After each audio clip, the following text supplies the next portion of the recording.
네, 안녕하세요. 여러분들의 구독과 좋아요로 이 채널이 유지되고 있습니다. 항상 구독자님, 멤버십 회원님들에게 감사하다라고 말씀을 드리면서 자, 이번 내용은 마이크로 스트래티지 그리고 일본의 금리 관련된 내용과 그 다음에 지금 금리에 따른 변동적 상황으로 인해서 코인에 과연 정말 수혜가 될 것인지에 따른 내용을 한번 같이 보도록 하겠습니다. 최근에 이제 스트래티지가 나스닥 100 지수의 잔류가 성공이 되었습니다. 이제는 나스닥 100의 잔류가 될 것인지 말 것인지가 또 제일 중요한 시기라고 생각되는 경우 중에 하나가 최근에 이제 그 MSTR에 따른 추이가 어떻습니까?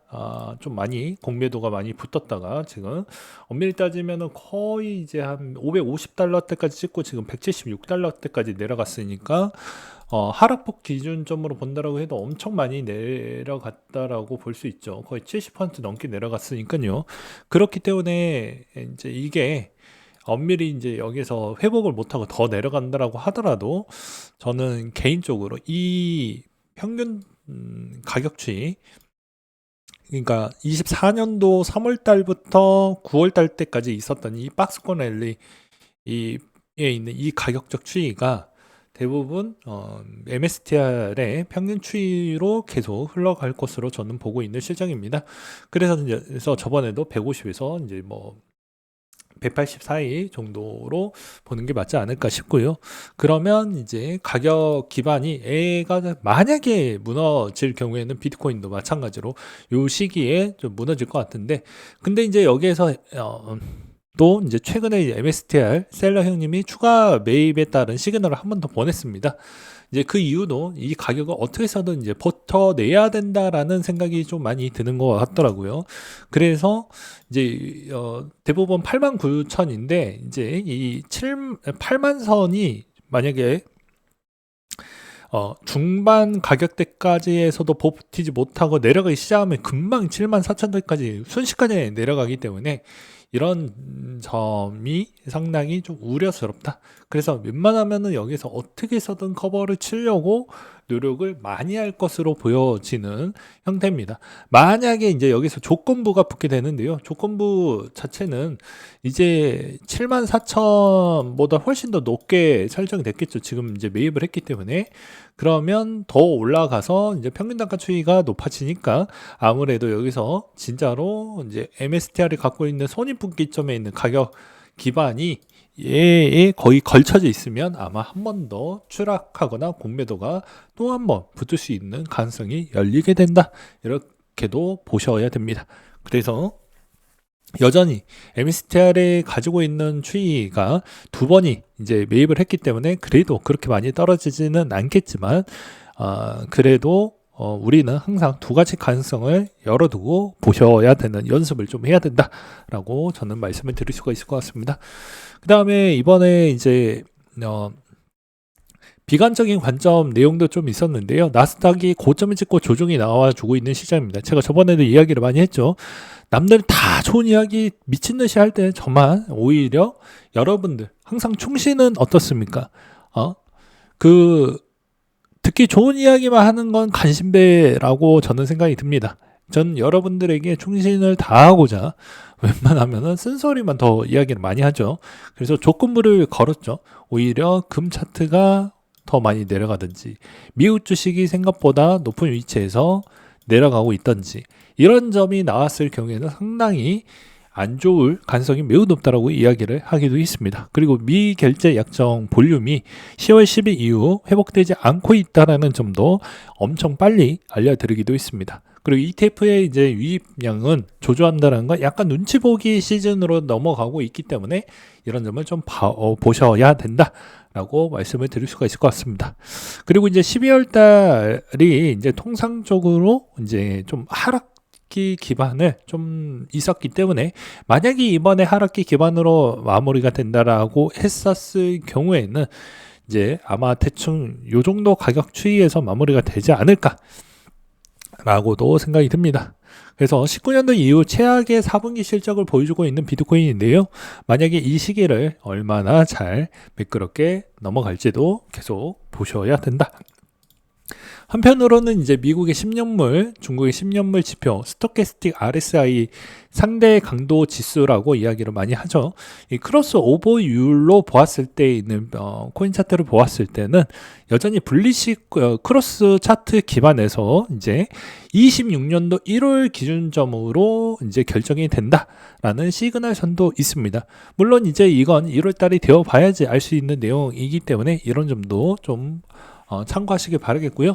민코인 시장은 여전히 약세이지만 약세가 끝난 시기 때마다 이렇게 포인트별로 띄워줬던 포인트가 있습니다. 근데 여기도 이제 자세히 좀 보게 되면 한번 튈 때 어땠습니까? 한번 튈 때 아주 짧고 굵고 임팩트 있고 시간이 되게 타이트하게 한번 급등이 나오고 마무리가 되었다라는 포인트를 볼 수가 있습니다.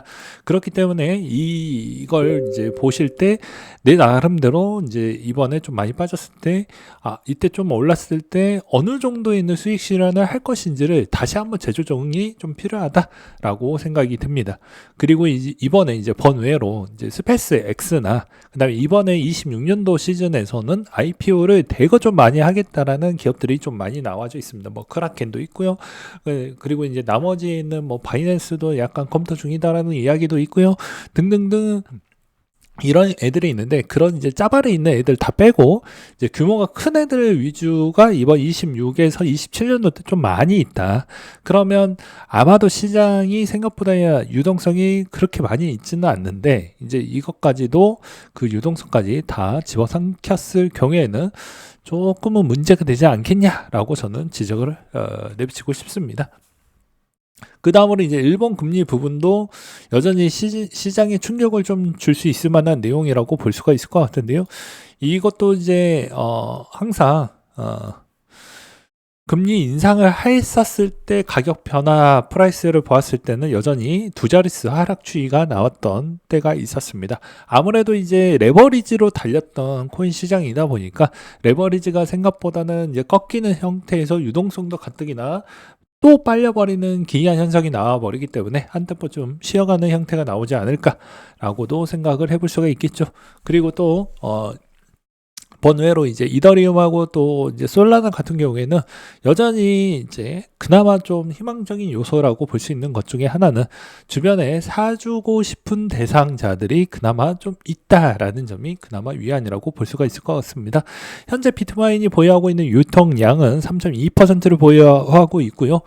그리고 여전히 이더리움을 팔지 않겠다라고. 그러니까 여기서도 MSTR에 있는 동향을 보았더니 말 한번 잘못하니까 비용이 생각보다 더 많이 늘어났구나라는 걸 깨달아서 이런 발언을 좀 했다라고 생각이 듭니다. 그리고 이제 솔라나도 마찬가지로 이번에 7일 연속 자금 유입, 리플도 비슷한 부분을 보여주고 있습니다. 여전히 이제 그나마 좀 올라올 수 있을 만한 폼에 있는 애들 중에 이제 JP모건이 이제 솔라나 관련되어져 있는 기반으로 뭐 이제 뭐 채권펀드 형태의 규모를 좀 돌려보고 있다 라고도 나와주기도 했었어요. 그렇기 때문에 여전히 이제 매니아가 어느 정도 딱 자리를 잡고 있는 그런 애들은 나쁘진 않을 것으로 보여집니다. 근데 현재로서는요. 이제 아무래도 이제 제일 중요한 건 제가 저번에도 이야기했지만 이 환율이 멈춰주지 않고서야는 그렇게 썩 좋은 결과값이 나오기가 어렵다라고 저는 표현하고 싶습니다. 그러니 이제 도미넌스에 따른 변화적 추이에서도 이제 한 방이 아직도 열려져 있습니다. 이런 꿈과 희망 같은 소리를 저도 해주고 싶긴 하지만 여전히 한번 내려오고 나서 펌핑하고 여기 이 자리를 계속 이제 머물고 있지만 아마도 이제 여기에서 많이 내려가 봐야 이제 7, 8% 정도에서만 놀았기 때문에 이제 이 기반에서 이제 자금은 잘 안 들어오는 형태에서 도미넌스에 따른 움직임이 알트코인에 따른 추이에 어떻게 보면 수익에 좀 많은 영향을, 지대한 영향을 많이 끼칠 것으로 보고 있는 시장이기도 합니다.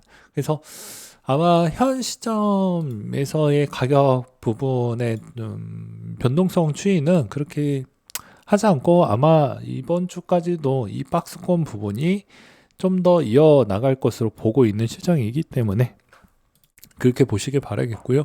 그다음에 솔라나나 이더리움이나 XRP 부분 추이는 여전히 이제 보게 되면 이제 리플 같은 경우는 이제 최고점 대비해서 못해도 한 거의 40% 정도 내려왔고, 솔라나 같은 경우도 이제 최고점 추이에서 대충 한 현재에서 한 60% 정도가 내려왔기 때문에 이더리움도 마찬가지로 뭐 올라간 게 별로 없기 때문에 이제 좀 장기적으로 봤을 때 이 평균 가격 추이는 그렇게 부담적인 요소라고 저는 생각이 들지가 않습니다. 이런 점을 잘 고려를 하시면서 모아보는 전략도 나쁘지 않지 않을까라고 말씀을 드리면서 이상으로 마치도록 하겠습니다.